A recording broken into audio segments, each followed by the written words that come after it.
Hello, dear learners and aspirants. I'm Priyanshu Rajpurohit and welcoming you to the Early Bird IAS. I hope you are well. Everything is well at your surrounding, and I hope you're enjoying the sessions that we are providing you. Or we just want to be alerts of our sessions and of our videos and live sessions. Then stay on the channel and subscribe the channel. Okay, press the bell icon. Okay, और चलिए भाई अब थोड़ी हिंदी में बात कर लेते हैं ना. चैनल को सब्सक्राइब कर लें हमारे सबसे पहले तो, ताकि आपको जो हमारी डेली जो है लेटेस्ट अपडेट्स आपको मिलते रहें. ठीक है, और चलिए फिर शुरुआत करते हैं अपने आज के सेशन की, जहां हम आज ना इस एक सेशन के अंदर 3 न्यूज़ के बारे में डिस्कशन करने वाले हैं. ठीक है, मतलब पहले आपको दिख रही होगी एक राहुल गांधी जी की फोटो है, एक हमारे फडणवीस जी हैं, एक एकनाथ शिंदे जी हैं, है ना, और नीचे लिखा आ रहा है महाराष्ट्र इलेक्शन घोटाला.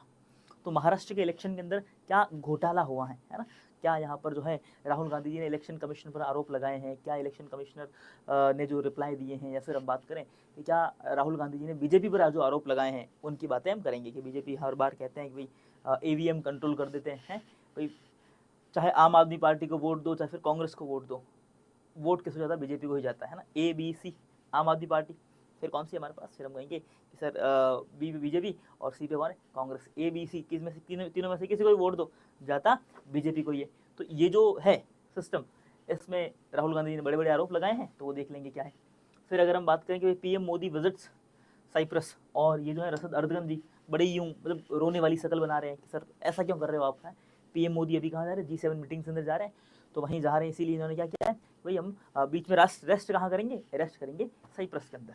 ठीक है, और फिर हमारे पास तीसरी न्यूज़ जो है एकदम वायलेंस, आपको दिख रहा होगा कि जो है आदमी क्या कर रहा है, एक बड़ी गुस्से के अंदर पहले तो कार फूंक देता है ना, कार जलाता है, और फिर दूसरा हमारे पास क्या करता है, कार के जो शीशे तोड़ने की कोशिश कर रहा है. ऐसा क्यों कर रहा है, तो यहाँ लिखा है 33 साल बाद, 33 वर्ष या साल बाद क्या है हमारे पास, LA यानी लॉस एंजलिस के अंदर क्या ये सेनाएं है, और लॉस एंजलिस के जो गवर्नर है उनका ये कहना है कि यहाँ पर क्या है, डेमोक्रेसी को खत्म किया जा रहा है. LA के गवर्नर ने क्या कहा है, डेमोक्रेसी को खत्म किया जा रहा है. तो चलिए जानते हैं एक एक इस न्यूज़ को बड़ी विस्तार से. आइए शुरू करते हैं, है ना. तो सबसे पहले हम बात कर लेते हैं भाई राहुल गांधी जी के बारे में. देखो राहुल गांधी जी जो है उनका ये मानना है कि भाई बीजेपी जो है ना, उन्होंने कहा है कि जो पोल बॉडी जो है, पोल बॉडी कौन से, इलेक्शन कमीशन ने कहा है, राहुल गांधी ने कहा है, क्लेम किया है, कैसे क्लेम किया है, क्या बोला है, क्या dismissing the Congress MP Rahul Gandhi that claim that Maharashtra assembly polls were rigid and the election commission said to the entire voting process were conducted and transparently with the polling agents from all political parties and represents. तो ये बोला जा रहा है, राहुल गांधी जी बोल रहे हैं कि आपने जैसे बोला था हमें कि हम क्या कर रहे हैं, सारे पोलिंग एजेंट्स के साथ और सारी क्या ट्रांसपेरेंसी को मेंटेन करते हुए महाराष्ट्र के इलेक्शन कंडक्ट करवा रहे हैं, लेकिन ऐसा नहीं हुआ है. किससे बोला है, ये बोला है भारत के हम कहेंगे निर्वाचन आयोग से. क्या बोला है, मुख्य निर्वाचन आयोग से ये बात बोली गई है. अब देखो बोल तो दिया, अब बोलने के पीछे का रीजन क्या है इनको ये लगता है कि 2024 के अंदर जो इलेक्शन हुआ है उसके अंदर, उस महाराष्ट्र असेंबली इलेक्शन के अंदर क्या कुछ घोटाला हुआ है. मेजर जो है कंट्रोवर्सी, यहाँ पर जो नेशनल कंट्रोवर्सी बन के आई थी 2 दिन पहले, हम थोड़े से जो है आपको लेट अपडेट कर रहे हैं ताकि एकदम सटीक अपडेट मिल जाए आपको. ठीक है, फिर यहाँ कहते हैं बस at heart of the matter, at heart of a matter there matter are Gandhi's serious allegation लगाए कहाँ पर, तो हम कहेंगे यहाँ पर इलेक्शंस और मैच फिक्स्ड बोला है.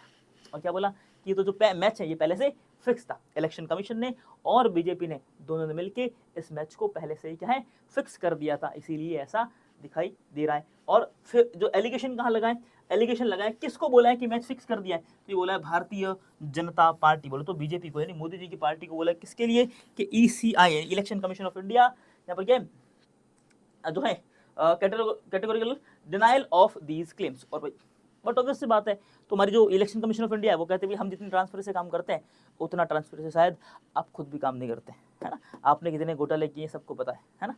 तो इस तरह की बातें यहाँ चल रही है. और फिर महाराष्ट्र असेंबली इलेक्शन के अंदर बात करें, और closely watched with high stake in the both of the ruling party, कौन सी भी, तो क्या है बीजेपी, एंड एक हम बात करें शिवसेना अलायंस, वो भी कौन सी, शिंदे गुट वाली, कौन सी है, शिंदे शिवसेना अब यहाँ पर इनके साथ है. और अपोजिशन के अंदर कौन है भाई अपने पास, महाविकास आघाड़ी, यानी कौन, कांग्रेस, NCP और शिवसेना, बोलो तो हम कहेंगे UBT वाली कांग्रेस शिवसेना. ठीक है, UBT बोलो तो अपने पास जो हमारे पास जो ठाकरे साहब की जो परिवार है लोग, उनके साथ की जो शिवसेना है वो फिलहाल कांग्रेस के साथ में, और जो शिंदे ग्रुप जो है कांग्रेस के साथ नहीं है. ठीक है, पहले कांग्रेस के साथ थे पूरी बीजेपी, जैसे बात करें कि पूरी शिवसेना शिवसेना पूरी किसके साथ थी पहले, पिछली बार अगर बात करें कि एनसीपी यानी जो हमारे कांग्रेस के साथ थी, ठीक है। फिर इसके दो टुकड़े हो गए, एक हो गया अपने पास कौन सा, हम कहेंगे सर ठाकरे परिवार के साथ चली गई, और एक आ गई अपने पास शिंदे के साथ, ठीक है, शिंदे के साथ आ गई। अब यहाँ से जो शिंदे वाली पार्टी है वो किसके साथ है, बीजेपी के साथ है, जबकि जो है ठाकरे परिवार जो है वो किसके साथ है, यहाँ पर जो है एनसीपी और कांग्रेस के साथ में। अब यहाँ ये बोला जा रहा है कि पास क्या है, the BJP and its ally claim a strong mandate which the opposition has strongly contested post results। और यहाँ पर भाई बट ऑब्वियस सी बात है, रिजल्ट आ गया है, अब क्या फर्क पड़ता है भाई कौन जीता है कौन हारा है ना। राहुल गांधी जी ने अभी एक आर्टिकल लिखा था, उस आर्टिकल के अंदर इस तरह की इन्होंने बातें की, और हमने अपोजिशन जो है वो कहती है भाई नहीं ऐसा हो नहीं सकता। तो फिलहाल देख लेते हैं 2024 का जो रिजल्ट आया था उसके अंदर महाराष्ट्र की जो बात करें तो क्या क्या रिजल्ट था। देखो बीजेपी 132 सीट आई, शिवसेना के पास 57 सीट आई, इन दोनों ने मिलकर क्या है सरकार बनाई, ठीक है। और बची एनसीपी जो है शिवसेना यूबीटी, ठीक है, और कांग्रेस पार्टी, फिर बात करें एनसीपी एसपी, इस तरह से करिए इनकी जो सरकार बनने के लिए इनकी सीटें इनके पास नहीं, ठीक है। अब मेजोरिटी अगर चाहिए होती तो अगर इन सीट के साथ इतनी सीट होती तो मेजोरिटी मिल जाती, यानी 144 सीट्स अगर है, 145 अगर सीट है, कितनी 145 सीट्स के साथ क्या है गवर्नमेंट बन जाती है महाराष्ट्र के अंदर। लेकिन फिर भी इनके पास शिवसेना की क्या सीट ज़्यादा ही है, कोई दिक्कत नहीं है ना। तो इस तरह से राहुल गांधी का है, राहुल गांधी का एलिगेशन लगा है बस क्या है, अब जो है अपोज किया किसका, match fixing of the Maharashtra. Rahul Gandhi accuse BJP and the election commission to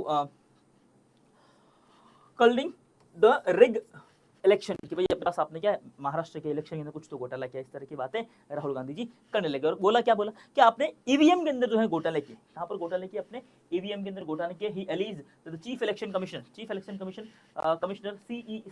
CEC was appointed through an unfair process, giving the ruling party more control over the election machinery। अब ये बोला जा रहा है कि चीफ इलेक्शन कमिश्नर, जिससे हम बात करें कि CEC है ना, CEC कि इलेक्शन की जब हम बात करते हैं ना, तो यहाँ इंडिया के अंदर हमारे पास प्रोसेस क्या, सबसे पहले तो यहाँ पर इलेक्शन कमीशन जो है वो किस तरह की बॉडी, यहाँ पर जो हमारे पास 1+2 की बॉडी है, ठीक है। अब ये जो बॉडी इसके अंदर जो है हमारे पास ये जो इलेक्शन जो होता है चीफ इलेक्शन कमीशन की जब अपॉइंटमेंट होती है उसमें क्या होता है कि हमारे पास पीएम जो हमारे पास जो अपोजिशन के अंदर जो पार्टी है वो, और हमारे पास जो है एक और जो है मेजर होम मिनिस्टर, इस तरह से हमारे पास सारे लोग मिलते हैं और बैठते हैं, और ये बात किसको बताते हैं, हम कहेंगे प्रेसिडेंट तक पहुंचाते हैं, sir this person will be the next EC election commissioner. और फिर उस पर क्या है राष्ट्रपति अपना सिग्नेचर करते हैं, उसके बाद कहीं जाके इलेक्शन कमिश्नर बनते हैं। तो वैसे ये तो इनकी गलत बात है कि भाई आपकी पार्टी के ही लोग है ना, खुद भाई आप जब मेजोरिटी के अंदर थे तो आपको बुलाया गया था, वहां पर आप बैठे होंगे वहां पर है ना, दो मेजोरिटी पार्टी जाती है, तो आपने भी तो खुद ने इनको वोट दिया है, ये तो पक्का है। तो इसीलिए यहाँ पर क्या है, अब ये ऐसी बातें बोल रहे हैं भाई इलेक्शन कमीशन का जो प्रोसेस है सिलेक्शन का प्रोसेस के अंदर घोटाले हुए हैं, इस तरह की बात नहीं बोलनी चाहिए इनको। फिर आते हैं कि राहुल गांधी ने क्या काम किया है, फेक वोटर जो है ऐड किए गए हैं कहां पर, रोल के अंदर, कि भाई यहाँ पर महाराष्ट्र के अंदर बीजेपी ने बहुत सारे अपने क्या है फेक वोटर्स को ऐड किया है, ठीक है। अब वोटिंग के लिए आपको पता है कि भाई आईडी चेक होती है ना, आईडी चेक होती, और फिर आपके पास होना चाहिए कि वोटर इलेक्शन कार्ड होता है, यानी वोटर कार्ड होना जरूरी है, इनके पास होता है।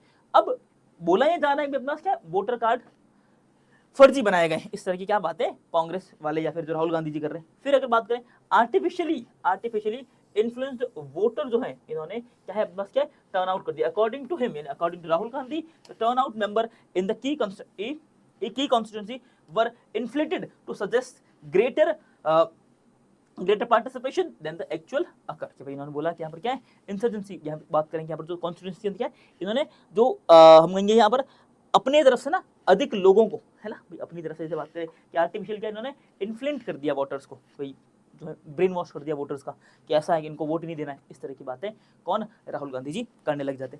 अब राहुल गांधी जी फिर और क्या बोलते हैं, फिर बताते भाई बग्स जो है यहाँ पर क्या है, बग्स वोटिंग इनेबल, फिर कहते हैं कि अपने पास आपकी जो ईवीएम है उसमें ही घोटाले हैं, क्या है अपने पास आपकी जो ईवीएम है उसके अंदर ही क्या है घोटाले हमें तो दिखाई देते हैं, हमारे पास जो है फेक आईडीज का यूज कर रहे हैं लोग, और एविडेंस ऑफ द हिडन, और अब बात करें डिस्ट्रॉय। फिर ये बोला है कि जो आपके एविडेंस जो है, आपके जो वोटिंग के जो एविडेंस है वो क्या है, या तो क्या आपको आपने छुपा लिए सीसीटीवी कैमरा फुटेजेस और ईवीएम के जो मैंडेट जो होते हैं वो आपने छुपा लिए हैं, या फिर हम बात करते हैं कि आपने क्या कर दिए हैं, उनको कहीं फेंक दिया है, इस तरह की बातें, इस तरह के एलिगेशंस कौन लगाते हैं, राहुल गांधी जी लगा रहे हैं फिलहाल। फिर ठीक है, राहुल गांधी की अब डिमांड क्या है, राहुल गांधी की डिमांड ये बस क्या है, full public disclosure of the consolidated voter roll, यहाँ पर बोल रहे हैं कि जितने भी वोटर्स थे उनकी जो इन्फॉर्मेशन है उनको फुल पब्लिक डोमेन के अंदर क्या है सबके साथ शेयर की जाए। फिर दूसरी डिमांड क्या इनकी, release the CCTV footage from the polling station. फिर पोलिंग स्टेशन की जो सीसीटीवी फुटेज है उनको भी रिलीज किया जाए, जो कि इनको भी पता है कि अपनी राजनीति चमकाने की बातें चल रही है, बाकी इनका कोई मतलब नहीं है। ये सारी बातें इनको भी पता है कि कुछ नहीं हो सकता है। ठीक है, चलो फिर नेक्स्ट क्या हमारे पास, a detailed explanation from the ECI on how it ensured the transparency. जबकि ईसी ने क्या है इस महाराष्ट्र इलेक्शन से पहले, और अगर बात करें कि हमारे जो जनरल इलेक्शन होने थे उससे पहले भी क्या ईसी ने बहुत बार सुप्रीम कोर्ट के अंदर जा जाकर इनको बोला है कि सर देखो आप जो बातें करते हो ना वो एकदम हवाई बातें हैं, आप जो बातें करते हो क्या एकदम हवाई बातें, आपकी बातों पर इतना गौर नहीं किया जा सकता है ना। ये सारी चीजें हमारी क्या कुछ कॉन्फिडेंशियल चीजें होती हैं, हर बात को नहीं बार निकाला जा सकता है। अगर हर बात आपको पता चल जाएगी तो फिर आप भी कुछ ना कुछ करना लग जाओगे ना ईवीएम के साथ, तो है कि नहीं। तो इस तरह की बातें इसी ने कई बार इनको बोला है, और इनका तो ये भी मानना था कि एक काम करो सर, हम वापस कहाँ आते हैं, बैलेट पेपर पे आ जाते हैं, है ना, बैलेट पेपर पे आ जाए, सील लगाओ और वोट करो। तो फिर सुप्रीम कोर्ट ने भी इनको फटकार लगाई थी कि नहीं ऐसा कैसे कर सकते हो आप लोग, ऐसे कैसे बोल सकते हो, आपको नहीं पता क्या कि बैलेट पेपर के अंदर कितने घोटाले होते थे। तो ये तो ईवीएम है तो करेक्ट, कोई दिक्कत नहीं ईवीएम के अंदर। फिर इसे जो भाई अपने पास एकदम स्ट्रांगली जो है रिजेक्ट किया है किसने, इलेक्शन कमिश्नर के, भाई ऐसे झूठे आरोप है ये तो सारे है ना, क्या है झूठे आरोप है। अब बात करें अनसब्सटेंशियल, है ना, अब सब्सटेंशियल। फिर बात करें अब्सर्ड एंड इररिस्पांसिबल की बातें कर गई कोई अपने पास एकदम। और क्या बोला अपने पास, बोला है कि an insult to the democratic institution and voters. फिर बोला है आप वोटर की इंसल्ट कर रहे हो कि यहाँ पर फेक वोटर्स आए, है ना। अब गवर्नमेंट आपकी नहीं बनी इसका मतलब फेक वोटर है, अगर आपकी गवर्नमेंट बन जाती तो आप कहते हैं नहीं अच्छी बात है ना। यही घोटाले आपको झारखंड के अंदर तो नहीं दिखाई दिए, है ना, तो इलेक्शन साथ साथ नहीं होते, झारखंड में तो नहीं दिखाई दी। जब भी गवर्नमेंट बनती है, कोई भी हो, बीजेपी हो या फिर कांग्रेस हो, जहां भी गवर्नमेंट बनती है तो आपकी ईवीएम बहुत अच्छी थी, जब गवर्नमेंट नहीं बनती है तो आपकी ईवीएम बहुत खराब थी, है ना। जब भी गवर्नमेंट बनेगी तो ऐसा लगेगा अच्छा अरे ईवीएम से बेटर कुछ नहीं है, nothing is better than EVM. But जैसे ही ईवीएम से सरकार नहीं बनी तो आ गए कि नहीं ईवीएम गलत है। ठीक है, अब यहाँ पर क्या है, डिफेंस के अंदर क्या क्या बोला अपने पास, ट्रांसपेरेंट इलेक्शन रोल बोला अपने पास, रिवाइज जो है ट्रांसपेरेंट इलेक्शन रोल रिवीजन किया उन्होंने। बाकी में वोटर लिस्ट जो है रिवीजन वाज कंडक्टेड जो है पब्लिकली, वोटर लिस्ट जो है पब्लिकली निकलती है, हर गांव की क्या है एक पब्लिकली वोटर लिस्ट निकलती है, ये हमारे साल के वोट होने वाले, ये वोट करेंगे। ठीक है, फिर अगर बात करें the low number of appeals, यहाँ पे जो कमिश्नर जो है the commission noted that very few formal objections were raised during the roll revision process and suggesting no systematic issues। कि यहाँ पर कोई सिस्टमेटिक इशू था ही नहीं ना भाई, अगर आपको लगता है कि इशू था तो आपने उस टाइम क्यों नहीं कहा, उस टाइम आपके जो आसपास के जो लोग थे, उस टाइम इलेक्शन चल रहा था, उस टाइम में तो आप लोग बोल सकते थे कुछ भी, ऐसी बात आपने वहां तो नहीं कही। फिर यहाँ पर बोला अपने पास क्या है स्ट्रिक्ट जो है ऑब्जर्वेटर वहां पर थे, ऐसा नहीं है कि अपने पास बिना ऑब्जर्वेशन के कर दिया, आंखें बंद किया और सारे इलेक्शन हो गए, नहीं, वहां पर स्ट्रिक्ट ऑब्जर्वेशर्स थे जो ये इंश्योर कर रहे थे कि किस तरह से हम लोग क्या करेंगे, इन इलेक्शंस को क्या है कंट्रोल करेंगे, किसी भी तरह की इंसर्जेंसी नहीं होगी यहाँ पर, किसी भी तरह का क्या कोई भी फ्रॉड यहाँ नहीं होना चाहिए। फिर अगर हम बात करें तो इन्होंने जो है डियर ईसी ने ऐसा कुछ और भी बहुत बड़ा जो यहाँ पर लिखा है, तो बस जो मुझे यहाँ पर जो है 5 बजे के बाद किसी फुटेज चाहिए किसकी, महाराष्ट्र पोलिंग बूथ की, और इस तरह से क्या है एक राहुल गांधी ने एक बड़ा सा ट्वीट यहाँ पर लिखा। ठीक है, फिर अब बीजेपी की बात करें, बीजेपी क्या कह रही है भाई, है ना, अब बीजेपी पर जब एलिगेशन लगा तो बीजेपी आएगी, और गवर्नमेंट में भी कौन है, बीजेपी है, तो बट ऑब्वियस सी बात है बनता भी आना, तो आगे आती है कौन, BJP. The BJP hit back the hard Rahul Gandhi and accusing him of undermining India and democratic process. ठीक है, इसके बारे में बता दी आप कैसी बातें कर रहे हो, ये कोई डेमोक्रेटिक प्रोसेस के अंदर ऐसा थोड़ा ऐसा पॉसिबल थोड़ी है। ठीक है, फिर अगर हम बात करें कि creating a narrative of the victimhood after electoral defeat, और फिर बीजेपी ने कहा है कि अच्छा हार गए तो आपको ऐसी बात आ रही है, अगर आप जीत जाते तो फिर आप क्या कहते, तो ईवीएम एकदम करेक्ट हो जाती, EVM is nothing but EVM is better than everything, है ना, कि ईवीएम से बेटर कुछ नहीं है बस। और अब क्या हो रहा है, ईवीएम इज वर्थलेस। ठीक है, यही बीजेपी ने कहा। फिर copying the George Soros playbook, अब फिर ये बोला है भाई अपने पास आप क्या करो, जॉर्ज सोरोस जो है उसकी बुक को कॉपी कर रहे हो, है ना। अब वो जैसा बोल रहे हैं वैसे वैसे आप भी बोल रहे हो, जॉर्ज सोरोस की बात करें तो भी ये कहते हैं अपने इंडिया इलेक्शन के लिए, तो इस तरह की बातें क्या बीजेपी ने बोल दी। आप क्वेश्चन करो किस पर, डेमोक्रेटिक एक पर। फिर Amit Malviya BJP IT cell head ने क्या कहा, claim Rahul Gandhi trying to erode the public faith in the institution. फिर ये बोल रहे हैं राहुल गांधी अब क्या कर रहे हैं, पब्लिक का फेथ लेना चाह रहे हैं, देखो मैं आपके लिए कितना सोचता हूँ, है ना, ये बीजेपी जो है आपके लिए कितना गलत सोचती है, कितना गलत काम करती है। फिर देखो जेपी नड्डा यूनियन मिनिस्टर क्या कहते हैं, issue a mock the 5 step guide on how to crack the fake election conspiracy. और फिर उनका अच्छा था, आप ये सिखा रहे हो लोगों को, कैसे देखो बताओ किस तरह से आप लोग क्या है बता सकते हो कि फेक इलेक्शन की कॉन्स्पिरेसी क्रिएट करवा सकते हो। फिर अगर बात करें देवेंद्र फडणवीस जो महाराष्ट्र के सीएम है, वो कहते हैं कि call Rahul Gandhi is claim nonsense and insult और टू वोटर्स। अब इनकी बात है देखो कि भाई वोटर्स की इंसल्ट कर रहे हो आप तो, कि फेक वोटर्स आए थे। देखिए वोटर्स अब जो भी है फेक, ऐसा नहीं है कि देखो होता नहीं है, फेक वोटर हर जगह होता है एंड फेक वोटर्स को पकड़ना इम्पॉसिबल है। हकीकत ये है, मतलब इलेक्शन के अंदर जो पार्टिसिपेशन मैंने भी की है ना, इलेक्शन मैंने भी देखे हैं अपनी आंखों से, तो फेक वोटिंग तो होती है, ये तो गारंटेड है। ठीक है, अब फेक वोटिंग इतने बड़े लेवल पर हुई है, कितने बड़े लेवल पर नहीं हुई है वो नहीं पता चलता है, बाकी फेक वोटिंग होती है, गारंटेड है। ठीक है, कई बार ऐसा होता है कि जो पर्सन जो है वो लंदन के अंदर बैठा है, वो अपने यहाँ वोट दे रहा है। ठीक है, ऐसी भी होती है, आप लोगों ने इस तरह की बातें यहाँ नोटिस की होगी। अच्छा चलिए, अब आते हैं हमारी नेक्स्ट न्यूज़ पर। तो इस पर अपनी जो पिछली राहुल गांधी वाली जो न्यूज़ थी, उस पर आपका क्या पॉइंट ऑफ व्यू है जरूर बताइएगा। और अब आते हैं हम कहाँ पर, नेक्स्ट न्यूज़ पर। ये फोटो आपने देखी होगी, है ना, ये फोटो आपने देखी होगी। इस फोटो के अंदर ऑपरेशन सिंदूर आपको पता है ना, इंडिया ने लॉन्च किया था अगेंस्ट पाकिस्तान। पहलगाम अटैक के बाद इंडिया ने लॉन्च किया था। इस अटैक के बाद, इस ऑपरेशन के बाद हुआ ये कि ये जो आपको दिख रहा है ना, ये पर्सन, ये वाला पर्सन, ये कौन है पता है? रशद अर्दगन। इसने क्या किया, इस बकलोल पाकिस्तान का सपोर्ट किया। किसका? इस बेवकूफ का सपोर्ट कर दिया। तो हुआ क्या, होना क्या था भाई, वही जो मंजूर खुदा है ना, होगा वही जो मंजूर खुदा। तो मंजूर क्या था, खुदा को इनको बर्बाद करना है। क्या करना है, ये तो बर्बाद है ये, अब इसको भी बर्बाद करना है। तो इंडियंस ने सोचा कि एक काम करते हैं कि हम क्या टर्की घूमने जाते हैं। कई बार इंडियन एजेंट ने बोला कि आप टर्की के लिए सजेशन देते हैं कि आप टर्की घूमने जाओ। एक काम करते हैं, जिनके भी टर्की जाने की टिकट हो रखी थी सबने कैंसिल करवा दी, जितने भी लोग टर्की जाने के लिए तैयार थे, जिन्होंने टर्की जाने का मूड बना लिया था, वो सबने क्या है टर्की जाना कैंसिल कर दिया। सिर्फ एक कारण, ये जो ड्रोन दिख रहा है आपको, ये ड्रोन इसने, इस पागल आदमी ने इस पागल को दिया। इसलिए इस पागल ने, एक पागल ने दूसरे पागल को क्या बोला, अच्छा मैं आपको ड्रोन देने वाला हूँ। ड्रोन के चक्कर में क्या हुआ, इसकी पूरी इकोनॉमी की वाट लग गई। ठीक है, और हमारे पास ये भी हमारे फाइटर प्लेन्स और ये रहे हमारे फाइटर्स, इनकी बात मैं नहीं करूँगा बिकॉज ये ठीक है, हाँ लीडर है, अच्छी बात है ना। ये वो लीडर नहीं जो फ्रंट पे जाके लड़े, ये वो लीडर जो फ्रंट पे लड़ते हैं, है ना। इनकी तारीफ होनी चाहिए, इनकी चलो कोई डिप्लोमेटिक है सारी बातें। फिर अब हुआ यह है कि टर्की जो है, जैसे अपना इंडिया पाकिस्तान का रिलेशन है, जैसे जो है गाजा इजराइल है, क्या है, जैसे गाजा इजराइल है, जैसे इंडिया पाकिस्तान है, वैसे ही टर्की और साइप्रस दो कंट्री है यहाँ पर। एक कंट्री है टर्की, एक है साइप्रस। अब साइप्रस पर क्या था, पहले ब्रिटेन का कब्जा था। ठीक है, अब ब्रिटेन ने जैसे ही हमारे पास आफ्टर 1950 के बाद क्या ब्रिटेन का थोड़ा जो कंट्रोल जो था वो थोड़ा कमजोर होने लगा, है ना, after the second world war. तो यहाँ पर कमजोर होने लगा। वैसे फर्स्ट वर्ल्ड वॉर से धीरे धीरे कमजोर तो होने लग गया था, बट इतना ही इन्होंने वो बाहरी दिखावा बताया कि नहीं हमारे पास है पैसा है, ताकत है, लेकिन ऐसा था नहीं। अब जैसे यहाँ पर सेकंड फर्स्ट वर्ल्ड वॉर के बाद इनका कमजोर हुआ, तो इन्होंने क्या किया, साइप्रस को आजाद करने की सोची। अब साइप्रस क्या, एक ना लैंड कंट्री, एकदम छोटी सी कंट्री, और कैसी आइलैंड कंट्री, मतलब अपनी जितनी बड़ी कंट्री बनी। देखो मैप पे दिखाता हूँ मैं आपको।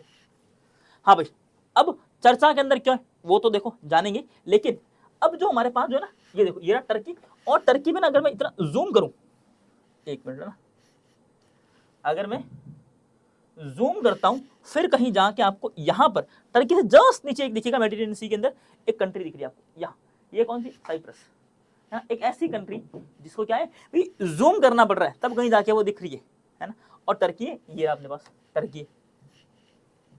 अब टर्की का विचार क्या बताए, ये जो है ना, ये जो कंट्री, इससे होगा क्या, इस कंट्री के अगर पास में हो आप सीरिया पर कंट्रोल कर सकते हो, आप यहाँ पर जो है गाजा पर कंट्रोल कर सकते हो, आप इस ईरान पर कंट्रोल कर सकते हो, आप इजिप्ट पर नजर रख सकते हो, आप टर्की पर नजर रख सकते हो, आप इस यूरोप के अंदर, इस मेडिटेरेनियन सी के अंदर होने वाली किसी भी एक्शन पर अपनी नजर रख सकते हो। इसीलिए क्या होता है, टर्की के लिए या फिर जो अमेरिका है या फिर ब्रिटेन है, इन सब देशों के लिए यहाँ पर क्या हो जाता है, साइप्रस इंपॉर्टेंट हो जाता है।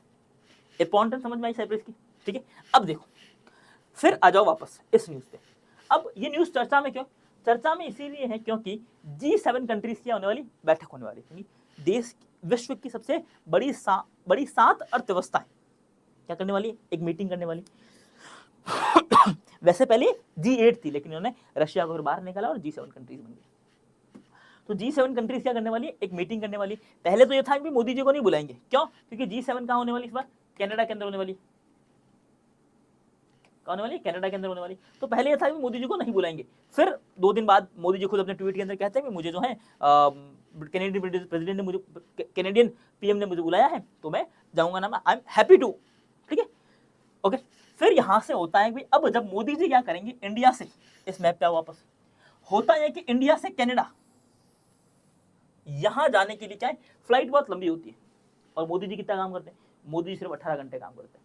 कितना काम करते हैं, सिर्फ 18 घंटे काम करते हैं। और यहाँ की फ्लाइट होती है 22 घंटे की। कितनी, 22 घंटे की फ्लाइट होती है। तो फिर सोचा मोदी जी ने, यार कुछ तो ऐसा बीच में कुछ किया जाए क्या, जिससे यूटिलाइजेशन हो जाए, अपने 18 घंटा काम भी हो।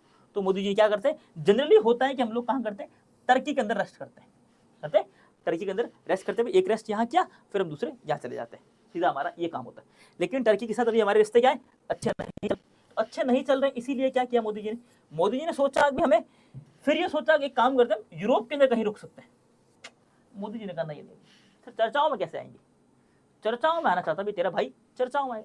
तो मोदी जी ने फिर यहाँ से क्या किया कि एक चीज सोची कि हम यहाँ करेंगे, दिल्ली से निकलेंगे और हम कहाँ जाएंगे, हम जाएंगे छोटे से कंट्री पर, इसका नाम क्या है, साइप्रस। और जैसे ही मोदी जी ने ये बात बोली, और जो है यहाँ पर क्या है, टर्की जो है क्या है, एकदम धाए धाए रोने लगा, यार ये तो गलत काम कर दिया आपने। अब जब मोदी जी टर्की के पास जाएंगे, मोदी जी टर्की के पास वाली कंट्री साइप्रस के अंदर जाएंगे, तो होगा क्या, साइप्रस के अंदर जाते हैं यहाँ पर कुछ डील्स होगी, क्या कुछ डील होगी। डील कैसी होगी सर, डिफेंस डील होगी। अगर डिफेंस डील हुई और हमने कुछ अच्छे हथियार दे दिए, जैसे ब्रह्मोस दे दी हमने हमारी, है ना, जैसे हमने ब्रह्मोस उनको दे दी, तो फिर क्या होगा, फिर टर्की को डरना पड़ेगा उससे। ब्रह्मोस मतलब अब तो सबने देख लिया ब्रह्मोस कैसे क्या चीज़ है ना, ब्रह्मोस वो है कोई टैकल नहीं कर सकता, कोई नहीं रोक सकता जिसको। पाकिस्तान छोड़ो, चाइना का डिफेंस सिस्टम भी हमें जो है ट्रैक नहीं कर सकता। और हमने क्या F-16 तक को मार गिराया हमारी फाइटर प्लेट्स ने। तो ये सब बातें देख के टर्की सोच रहा है, यार ये गलत हो जाएगा। अगर इस कंट्री पर इंडिया ने अपनी थोड़ी बहुत पहचान अच्छी कर ली, तो होगा क्या कि हमारे साथ भी क्या, हम भी क्या है, इस एरिया पर नजर रखने में कामयाब हो जाएंगे। ठीक है, इंडिया के स्ट्रेटेजिक पॉइंट ऑफ व्यू। तो एक दिन पहले कहाँ जाएंगे, यहाँ जाएंगे, बोल तो साइप्रस जाएंगे, और साइप्रस के बाद कहाँ जाएंगे, अपना मोदी जी कनाडा जाने वाले। ठीक है, चलो अब देखो, यहाँ अगर हम बात करें, as the Indian work, as India works to expand the footprints in Europe, the PM Narendra Modi will visit Cyprus on the way to the Canada for the G20 summit in the Croatia. वापस जब आएंगे तो कहाँ आएंगे, Croatia के अंदर, returning to the home. जब वापस आते टाइम कहाँ मिलेंगे, क्रोएशिया के अंदर रुकेंगे। The both Cyprus and the Croatia are the member of the EU, यानी यूरोपियन यूनियन के मेंबर है, and the former will hold the rotating presidency of the EU council for the first half of the next year. और क्या होता है बस, इनकी जो रोटेटिंग होती थोड़ी क्या है, प्रेसिडेंसी जो है क्या करते हैं, रोटेट करते रहते हैं EU की। उसके बाद अगर हम बात करें तो Modi will scheduled the travel to the Croatia last month along with the Netherlands and Norway, but the visit had to be postponed because of the military tensions between the India and Pakistan. वैसे जाना था उनको मई month के अंदर, लेकिन क्या हुआ, मई month के अंदर हमारे पड़ोसी ने क्या है, क्या कहा, कुछ नहीं कर ली है, पड़ोसी के अंदर थोड़ी सी ना चुल मची, और पड़ोसी ने देख लिया, हमारा स्वाद देख लिया। फिर मोदी जी ने अपनी सारी विजिट्स कैंसिल कर दी उस टाइम। अब थोड़े ठीक हुए। अब आते हैं G7 कंट्रीज कौन कौन सी, तो कनाडा, फ्रांस, जर्मनी, फिर इटली, जापान, यूके और US, ये सारी क्या है, G7 कंट्री। G8 के अंदर कौन आता है, रशिया आता है। अब G7 बना क्यों, पहले G8 ही था, रशिया को बाहर निकाला तो G8 हो गया। G8 के बाद कौन बचता है, सबसे बड़ा ग्रुप आता है G20 के अंदर अर्जेंटीना, ये सारे India, Argentina, Australia, Brazil, China, European union, यहाँ पर 27 कंट्री। फिर आते हैं हमारे पास कौन सा, हम कहेंगे sir India, Indonesia, Mexico, Saudi Arabia, South Africa, फिर अगर बात करें साउथ कोरिया और टर्की। इस तरह की कंट्रीज कौन सी हमारे पास, G20 के अंदर कंट्रीज। अब होता क्या है, होता यह है कि G7 की जो समिट्स है, इसमें सारी आप समिट्स देख लो, पिछली एक भी समिट ऐसी नहीं जो बिना इंडिया के हुई हो। वैसे इंडिया मेंबर नहीं है, बट इंडिया क्या है, एज अ गेस्ट अपीयरेंस वहां जाता है। और ऐसी एक भी मीटिंग नहीं जहां पर इंडिया नहीं पहुंचा। तो इस बार भी मोदी जी जा रहे हैं अभी अपने पास, कहाँ, G7 के अंदर। और ये हमारे पास मोदी जी के आपको ट्वीट जो है दिखाई दे जाएंगे। यहाँ पर जो है, Modi invited to the G7 summit in the sign of the Fred Kennedy टेस, ठीक है, यहाँ पर इनको बुलाया और मोदी जी ने कहा भी मैं आ रहा हूँ, चिंता मत करो, है बस मोदी जी को यहाँ पर बुला लिया गया है, मोदी जी जा रहे हैं। और हमारे पास क्या शशि थरूर जी भी कुछ यहाँ पर जो है अलग अलग अपने जो है चलते रहता है इनके साथ। और यहाँ पर ये देखो साइप्रस के लिए जा रहे हैं Modi ji, PM Modi, Modi is 3 nation visit Cyprus starting on Sunday, अभी संडे आ रहा है वहाँ पर संडे, फिर कनाडा जाएंगे G20 के लिए, फिर Croatia the first visit by the Indian PM the Balkan since Indira Gandhi. तो सिंस बाल्कन कंट्री क्या है, जो क्रोएशिया जो क्या है बाल्कन कंट्री है, और वहाँ पर इंदिरा गांधी के बाद अगर कोई सेकंड पीएम जो होगा वो कहाँ, जो क्रोएशिया जा रहा है वो कौन होंगे, पीएम मोदी होने वाले, ठीक है। इस तरह की यहाँ पर बातें हैं, आपको याद रखनी। अब देखो यहाँ पर, हाँ ये रहा यहाँ पर साइप्रस, ये इंडिया है ना, ये हमारे पास जब हम बात करें, जब ये मैप जब देखते हैं तो साइप्रस पर जब कंट्रोल हो जाएगा है ना, तो इस पूरे मेडिटेरेनियन सी पर क्या है, हम इनके कंट्रोल हम क्या है स्थापित कर सकते हैं यहाँ पर। इस तरह की बातें चल रही है। और साइप्रस जो मैंने बताया आपको एकदम छोटा सा कंट्री, ठीक है, एकदम इतना जब जूम करेंगे तब कहीं जाके हमें साइप्रस दिखता है ना, ये हमारे पास साइप्रस, ये देखो यहाँ पर साइप्रस है।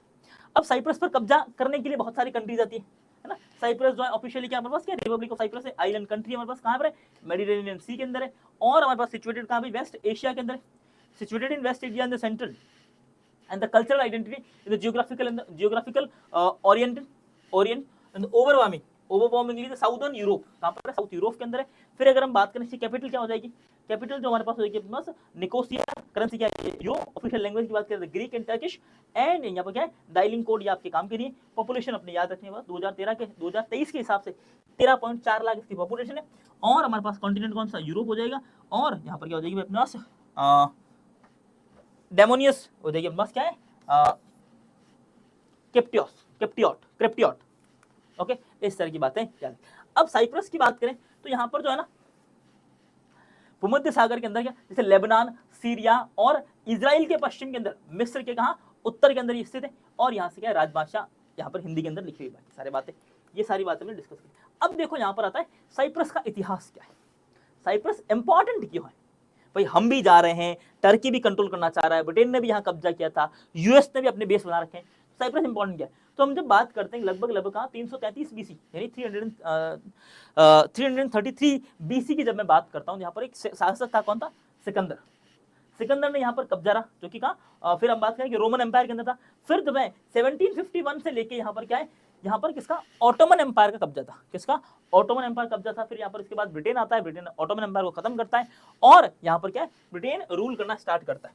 लेकिन ब्रिटेन की सेना यहाँ पर रह सकती थी, और समय समय पर क्या है अलग अलग शासकों का नियंत्रण होता था। वैसे ब्रिटेन के और ऑटोमन के बीच में एग्रीमेंट हुआ था, उस एग्रीमेंट के अंदर लिखा था कि ब्रिटेन की जो आर्मी है वो यहाँ रह सकती है, बट ब्रिटेन का रूल यहाँ नहीं होगा। फिर इस तरह से यहाँ पर क्या है एग्रीमेंट इनके साथ होता रहा। ये हमारी कंट्री है। चलो ये मैप है साइप्रस का, है ना, तो मैप ऑफ साइप्रस। अब ये क्या हमारे पास क्या, एक साइप्रस का कन्वेंशन है जो ब्रिटेन के साथ हुआ है ना, ब्रिटिश एडमिनिस्ट्रेशन एस्टैब्लिश्ड इन 1878। अब देखो 1960 में जब ब्रिटेन की जब गुलामी से आजाद हुआ, तो इस तरह से वहां क्या है 1878 से चले आ रहे ब्रिटिश उपनिवेश का अंत होता है। ब्रिटिशर्स ने जो कब्जा कर रखा था, जो कॉलोनाइज बना रखी थी, उसका क्या अंत होता है, और एक नए देश बनता है। नया आजाद हुआ मुल्क किसी दिशा में आगे बढ़ रहा था, उसी तरफ क्या है सत्ता का संघर्ष भी चलता भी हर बार होता है। बस जब भी कोई कंट्री आजाद होती है तो वहाँ क्या है सत्ता के संघर्ष चलते हैं। यहाँ पर राजा कौन बनेगा, यहाँ का पीएम प्रेसिडेंट कौन बनेगा, इस तरह के संघर्ष यहाँ भी देखे गए। भाई हमारे साथ भी हुआ था 1962 के अंदर, भाई जब इंडिया भी क्या नया देश बना ही था, उस टाइम जो है हम सर चाइना ने अटैक कर लिया हमारे ऊपर, और चाइना ने सोचा कि क्या कर लेगा, बट फिर हम तो सोचे हिंदी चीनी भाई भाई, है ना, हम तो सोचे हिंदी चीनी भाई भाई पंचशील का समझौता लेके हम तो चल रहे थे। लेकिन चाइना ने क्या किया, अपने पीठ में खंजर घोंपने की आदत होती है कुछ लोगों की, और वो चाइना ने करके दिखा दिया, देखो भाई मैं ऐसा हूं। फिर जुलाई 15 को क्या होता है 1974 के अंदर क्या है साइप्रोटिया नेशन सीएनजी क्या है गार्ड दिया करते हैं, पर तख्ता पलट कर देते हो चुने हुए राष्ट्रपति को, यानी क्या है मकारियोस थर्ड की सरकार को बेदखल कर दिया। इस तख्ता पलट के बाद यहाँ पर क्या ग्रीस का समर्थन हासिल करता है, कौन, सेना को। इस बौखलाए हुए तुर्की ने क्या अंतरराष्ट्रीय कानूनों और संयुक्त राष्ट्र को जैसे ठेंगा दिखाते हुए क्या बोला, साइप्रस के उत्तरी हिस्से पर हमला कर दिया। और यह हमला 2 चरणों में हुआ। प्रथम चरण में तुर्की के जो है फेमागुस्ता शहर को अपने कब्जे में किया, और साइप्रस के 36% हिस्से पर अपना कब्जा स्थापित कर लिया। तो होता है जैसे तख्ता पलट हुआ, फिर थोड़ा सा मिस्र जो हमारे पास, इजिप्ट जो है, ग्रीस है ना, ग्रीस इजिप्ट जिसे हम कहते हैं, उसने क्या थोड़ा समर्थन दिखाया, तो ये समर्थन दिखाया तो इसको क्या है, तुर्की को लगा कि अच्छा अब ये कहाँ चला जाएगा, ग्रीस के साथ चला जाएगा, फिर मेरा क्या होगा, सोचा भाई मेरा क्या होगा। तो इस चक्कर में क्या करता है, ये हमारे पास हमला करता है कौन, ग्रीस, और 36% हिस्से पर क्या है, कब्जा कर लेता है। अब ये देखो यहाँ पर क्या होगा, ये हमारे पास हम बात करें, Turkey invades sea and the island trends the head for the capital, इस तरह से यहाँ पर क्या है न्यूज चलती है उस टाइम, और फाइनली जो इस तरह से क्या टर्की अपना कब्जा स्टैब्लिश कर लेता है। ठीक है, फिर देखो हाँ, साइप्रस का विवाद जो 1971 1974 के अंदर शुरू हुआ, ग्रीस के समर्थन के बाद यहाँ पर तख्ता पलट हुआ, और इस तरह से अपना आगे काम चलता रहा। फिर देखो 1.5 लाख से ज्यादा लोग यहाँ पर शरणार्थी हो गए, भैया बहुत ज्यादा, मतलब घर नहीं रहे लोगों के, वॉर के अंदर होता क्या, लोगों के घर चले जाते हैं, या लोगों के घर नहीं रहे। फिर यहाँ पर जो है फाइनली यहाँ पर लोगों ने घर छोड़ने को तैयार हुए, 20 लाख से अधिक, 20,000 के आसपास क्या है लोग जो यहाँ पर क्या है घर छोड़ छोड़कर जिनको बाहर जाने के लिए मजबूर होना पड़ा। और यहाँ पर जो है 1975 तक आते आते तुर्की ने क्या यहाँ पर जो है बीतते बीतते यहाँ तुर्की ने अपने अवैध कब्जे वाला क्षेत्र जो है साइप्रस के अपने घरों को तक, अपनी जैसे आम जनता के जो घर थे उन तक अपना कब्जा पहुंचा दिया। और फिर अगर हम बात करें कि अपना घर छोड़ने पर क्या है मजबूर हो गए कौन, जो साइप्रस के जो लोग हैं। फिर गिरफ्तारी बहुत से लोगों की, लापता भी हो गए बहुत सारे लोग। फिर 2000 के अंदर 2000 से अधिक क्या है युद्ध बंदियों को तुर्की ने जेल में रखा, उनको लापता रहा, तुर्की ने अवैध तरीके से बुजुर्गों महिलाओं पर उनके अत्याचार किए, और जो आज तक पता भी नहीं चला कि कौन कहाँ गया है साइप्रस के लोग। ठीक है, फिर हमारी बात करें कि वियना कन्वेंशन की जो यहाँ पर इसने क्या है 1975 के अंदर वियना कन्वेंशन हुआ था कि अब क्या करेंगे कि जो आम जनता है उस पर कभी भी वॉर नहीं करेंगे, वॉर मतलब अटैक नहीं करेंगे।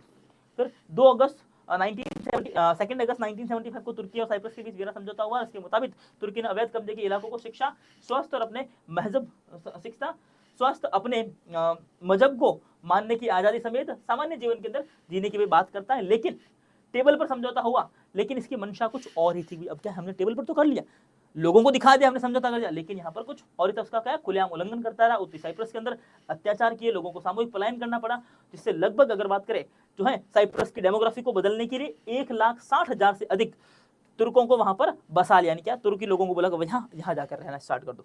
फिर सांस्कृतिक विरासत को तहस नहस कर दिया, पूरे नामों को बदलकर इसे ईसाइयों के भाग के अंदर पूरे इलाके को आखिर में क्या है इसका तुर्कीकरण कर दिया, बोले तो इसको तुर्की बनाने की कोशिश की, किसको, साइप्रस को। अब जो बचा कुछ साइप्रस जो है इस पर यहाँ पर अभी हम बात कर रहे हैं, कहां पर, मोदी जी जाने की बात कर रहे हैं।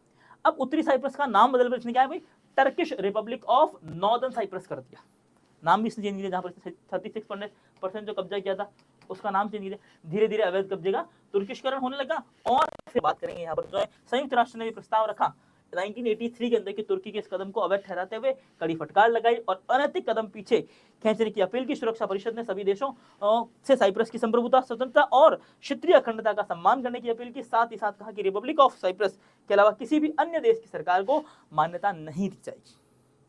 यूएन ने डांट लगाई तो फिर इसे थोड़ा थोड़ा पीछे खिसकना स्टार्ट हुआ। इस तरह से हमारे पास क्या है यहाँ पर ये क्या है साइप्रस का जो है कंप्लीट ऑफिशियल डेटा आपके सामने। अब देखो 74 के आसपास अगर बात करें कि यहाँ पर जो 550 पास की प्रस्ताव संख्या 550 को पास किया, जिसमें 1983 के अंदर रेजोल्यूशन था 541 से कई बातों को और दोहराया गया। और यूएनएससी ने यूनाइटेड नेशन जनरल काउंसिल ने तुर्की के अवैध कब्जे को नामंजूर बताते हुए कहा कि उत्तरी साइप्रस की डेमोग्राफी को बदलने की कोशिश नहीं होनी चाहिए। और 1974 के अंदर साइप्रस के तुर्की के बीच तो विवाद चल रहा है, उसे तुर्की को अंतरराष्ट्रीय मान्यता दिलाने में नाकाम रहा। सिर्फ तुर्की ही मान्यता देता है। अब तो क्या है नॉर्दर्न रिपब्लिक ऑफ साइप्रस जो है उसको मान्यता कौन देता है, सिर्फ तुर्की ही देता है, बाकी और कोई भी कंट्री उसे कोई कंट्री या फिर तुर्की का भाग तक नहीं मानते हैं। अब यहां पर इंपॉर्टेंस क्यों है, तो इंपॉर्टेंस तो मैंने आपको बताई कि ये हमारे पास साइप्रस है, तो साइप्रस पर अगर कंट्रोल है किसी का तो वो इस तरह से ग्रीस पर, इजराइल पर, जॉर्डन पर, लेबनान पर, सीरिया पर, टर्की पर और मेडिटेरेनियन सी पर नजर रख सकता है ना, भूमध्य सागर के अंदर स्थित है और जो है यहाँ पर पूर्वी भाग पर आसानी से कंट्रोल किया जा सकता है। फिर अगर मैं बात करूं यहाँ पर तो इस पूरे रीजन पर क्या है पता रख सकता है कि यहां से यहां कौन आया है। ठीक है, इस तरह साइप्रस को 4 भागों में बांटा गया और यहाँ पर क्या है सबसे महत्वपूर्ण द्वीप इस तरह की बात की गई। फिर हम बात करें अभी जा रहे हैं कौन, मोदी जी हमारे जा रहे हैं, तो आपको हिस्ट्री सारी बता दी। और यहाँ पर इवन जो है अमेरिका का बेस है और यूके का भी यहाँ पर क्या है आर्मी यहाँ पर रहती है। ठीक है, और अभी कौन जा रहे हैं, मोदी जी जा रहे हैं, ताकि थोड़ा सा साइप्रस के साथ रिलेशन अच्छे हो सके हमारे। ठीक है, अब आते हैं हमारी बस नेक्स्ट न्यूज के अंदर। चलो, तो आई होप कि आपको ये वाली न्यूज़ भी पसंद आई होगी, अच्छी लगी होगी। अब आते हैं नेक्स्ट न्यूज़। नेक्स्ट न्यूज़ हमारी क्या कहती है, तो US marine arrive in LA, California governor warns democracy under assault. हाँ, तो यूएस मरीन जो है वो कहाँ आ गई है, लॉस एंजलिस के अंदर पहुंच चुकी है। और बोला ये जा रहा है कि आज से 33 साल पहले यानी 1992 के अंदर लॉस एंजलिस के अंदर पहले के टाइम में जो है यहाँ पर कहेंगे आर्मी आई थी। आर्मी नहीं है, स्पेशल जो है स्पेशल गार्ड है, एसजीए, ठीक है। अब ये जो है आज से 33 साल पहले आई थी, अब अचानक से क्यों आई है, इसके पीछे का रीजन क्या, what is the reason behind the army in the LA. अब रीजन ये है कि इंडिया, अगर हम बात करें अमेरिका, इंडिया क्या अमेरिका, तो एक्चुअली हुआ यह है कि हमारे पास जैसे आपको ये मैप दिख रहा है किसका, मैक्सिको का, किसका, मैक्सिको का मैप दिख रहा है। इस मैक्सिकन लोगों ने ही क्या है यहाँ पर प्रोटेस्ट करने स्टार्ट किए। अब रीजन क्या है इसके पीछे का, तो देखो अगर हम बात करें कि लॉस एंजलिस ये रहा, यहाँ पर है मैक्सिको, मैक्सिको। अब होता है कि मैक्सिको से सबसे ज्यादा लोग जो है कहाँ रहते हैं, लॉस एंजलिस के अंदर रहते हैं। लगभग 1 से 1.5 लाख के आसपास लोग कहाँ रहते हैं, लॉस एंजलिस के अंदर रहते हैं, वो भी कौन, मैक्सिकन। और ट्रंप जब से आया है तब से थोड़ा सा मैक्सिको को बोल रहा है कि आप हमारे 51 स्टेट बन जाओ, है ना, 51 स्टेट बन जाओ। मैक्सिको को बोल रहा है कि तुम्हारे साथ है ही क्या, फिर इस गल्फ ऑफ मैक्सिको का नाम क्या है, चेंज कर दिया इसने, इस गल्फ ऑफ मैक्सिको को गल्फ ऑफ अमेरिका कर दिया। और थोड़ा सा गुस्सा है, टैरिफ वगैरह लगाना स्टार्ट कर दिया, और टैरिफ वगैरह लगाना स्टार्ट किया। और यहाँ पर जितने भी जो अवैध रूप से जो है मैक्सिकन रह रहे हैं, या फिर दूसरे मैक्सिकन जो रह रहे हैं, जो रियल के अंदर मैक्सिकन जो है एकदम लीगल यहाँ पर आए हैं, उनको भी तंग करने की काम कौन कर रहा है, ट्रंप कर रहे हैं। फिर और क्या, फिर ये बोला गया कि अगर कोई यहाँ से रेमिटेंस बेचता है अपनी कंट्री पर, तो उसको भी क्या है, टैक्स देना पड़ेगा। इन सब बातों से नाराज होकर कौन, लॉस एंजलिस के अंदर रहने वाले यानी एलए के अंदर रहने वाले मैक्सिकन लोगों ने क्या करना स्टार्ट कर दिया है, प्रोटेस्ट करना स्टार्ट किया था। अब जैसे ही प्रोटेस्ट स्टार्ट हुए, प्रोटेस्ट स्टार्ट होने के बाद ट्रंप से और कुछ रहा नहीं गया, और ट्रंप ने क्या है अपनी आर्मी को यहां पर उतार दिया। तो देखो क्या है हमारे पास, कैलिफोर्निया के अंदर जो है अक्रॉस कैलिफोर्निया, अनरेस्ट कहां पर है, कैलिफोर्निया के अंदर, लॉस एंजलिस के अंदर हो गया है अपने पास। फिर अगर हम बात करें यहाँ पर जो है, देखो यहाँ पर क्या, in the reaction of the Californian governor the Gavin जो है न्यूज़वॉर्म warned that the democracy under the assault and directly citizens and the federal government's use of the military forces to force the civil protests in the constitutionally the autonomous state। तो यहाँ पर होता क्या पता है, जैसे इंडिया के अंदर और हमारे जो अमेरिका है उसके अंदर फर्क क्या है, ये सारे देश जो है, ये सारी आपको ये जो बड़ा सा कंट्री दिख रहा है ना, टुकड़े टुकड़े टुकड़े टुकड़े दिख रहा है, ये सब क्या है, अमेरिका के स्टेट है, अमेरिका के स्टेट है। बट ये लोग ना फ्री हैं कि जब चाहे अमेरिका के साथ एग्रीमेंट खत्म करके ये लोग अलग हो सकते हैं, देश बन सकते हैं। तो यही बात लॉस एंजलिस के जो हमारे पास कौन है, गवर्नर है, वो कह रहे हैं कि देखो ये गलत बात है, आप जो फेडरल स्ट्रक्चर है हमारा उसको तोड़ने की कोशिश कर रहे हो, आप इस फेडरल स्ट्रक्चर को क्या है खराब करने की कोशिश कर रहे हो। कौन, तो ट्रंप को बुलाया जा रहा है, आप डेमोक्रेसी पर क्या है अटैक कर रहे हो। अब देखो यहां पर सबसे बड़ी प्रॉब्लम क्या है, immigration red and protest. Immigration की वजह से सारा काम चल रहा है। यहाँ पर जो इलीगल इमिग्रेंट जो आते हैं यहाँ तक, इनको रोकने की बात कौन करता है, ट्रंप करता है। जबकि कैलिफोर्निया के अंदर लोग कहते हैं कि देखो भाई हम तो ये करेंगे, हम तो ये काम करेंगे, इस तरह की बातें यहाँ पर की जा रही है। ये हमारा मैप है मैक्सिको का, और यहाँ से यहाँ तक लोग आते ही आते हैं। फिर अब अगर हम बात करें कि अपने पास क्या है, सम प्रोटेस्ट लेड टू, क्या क्या है, रोड ब्लॉक हो गया यहाँ पर, जो वेंडलिज्म हो गया अपने पास फेडरल बिल्डिंग्स का। फिर अगर हम बात करें क्या है, clash between the protester and the law enforcement, law enforcement के बीच और जो फेडरल स्ट्रक्चर है उसके बीच क्या हो गया, यहाँ पर क्लैश हो गया। डिप्लॉयमेंट ऑफ मरीन्स को यहाँ पर बुला गया द फेडरल गवर्नमेंट, तो possibly under the president Donald Trump directly in the response they responded by the deploying US Marines to the Los Angeles and cutting the needs in the restore order to protect the federal properties। तो बोला ये जा रहा है हम क्या कर रहे हैं, यहाँ पर फेडरल जो प्रॉपर्टीज है, जो गवर्नमेंट बिल्डिंग्स हैं, उनको क्या है हम तो प्रोटेक्ट करने के लिए भेज रहे हैं, किसको, यहाँ पर मरीन्स को। जबकि हुआ क्या पता है, 1992 के बाद पहली बार ऐसा हुआ है कि लॉस एंजलिस के अंदर मरीन को यहाँ पर भेजा जा रहा है। या फिर जो स्पेशल ग्रुप है, ये जो दिख रहा है आपको, ये जो ब्लैक वाले है ना, ये पुलिस नहीं, ये जो पीछे खड़े हैं है ना, ये लोग जो है स्पेशल फोर्स जो है, स्पेशल फोर्सेस पहली बार भेजी गई है 33 साल बाद। और ट्रंप को यहाँ तक बोल दिया गया क्या ये कौन है, एक तानाशाह है। ट्रंप को क्या बोला यहाँ पर, तानाशाह बोलेंगे। अब ये क्या हमारे बच्चा है, द पोस्ट कॉमेटुअस एक्ट 1873 तो prohibited the use of the military US military for the domestic laws and enforcement without the congressional approval or the specific constitutional exceptions। अब बोला ये जा रहा है कि इनके बीच ना एक एग्रीमेंट हो रखा है कि इनके बीच यूएस और यूएस के सारे स्टेट्स के बीच क्या है, एग्रीमेंट हो रखा है कि जो यूएस गवर्नमेंट है वो कभी भी अपनी आर्मी का यूज हमारे ऊपर नहीं करेगी। क्या है, कब तक नहीं करेगी? पहला तो जब तक जो पूरी कांग्रेस मिलके, कांग्रेस बोलते हैं इनकी जो पार्लियामेंट है, पार्लियामेंट ऐसी बात नहीं कहते कि अपने पास कांग्रेचुअल अप्रूवल नहीं मिल जाए, है ना, क्या है, कांग्रेसनल अप्रूवल नहीं मिल जाए तब तक, या फिर ऐसा कोई एकदम ही कोई अनरेस्ट हो जाए तब तक आप इस तरह का काम नहीं करो। ठीक है, फिर बात करें बस क्या है, तो डिप्लॉयमेंट ऑफ द मिलिट्री या फिर मरीन में violate its law and unless the justify under the, क्या बोल रहे हैं जो है insurrection act and the declare of the national emergency. ये बोल रहे हैं हम तो क्या यहाँ पर नेशनल इमरजेंसी डिक्लेयर कर रहे हैं, और ये सब क्या एक बहुत बड़ा अनरेस्ट यहाँ देखने को मिल रहा है। तो ये कहाँ लिखा था? टाइटल 18 पार्ट 1 चैप्टर 67, हमें याद करने की जरूरत नहीं है।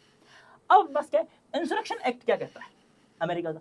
तो अमेरिका का इंसरेक्शन एक्ट ये कहता है बस, allow the president to deploy the federal troops during the insurrection और the rebellion that hinders law enforcement on the deny the equal protection and the criticize the argue and the unrest did not raise in the level of the insurrection, making the deployment of the unjustified and the authoritarian। ये बोल रहे हैं कि यहाँ पर क्या हो सकता है कि अगर गवर्नमेंट को, यानी फेडरल गवर्नमेंट को, प्रेसिडेंट को ऐसा लगता है कि यहाँ पर क्या है, इन फ्यूचर अनरेस्ट होने वाला है, फिर कोई बड़ी कोई घटना ना हो जाए, इसीलिए यहाँ पर हम क्या कर सकते हैं कि फेडरल जो फोर्स है उसका डिप्लॉयमेंट किया जा सकता है।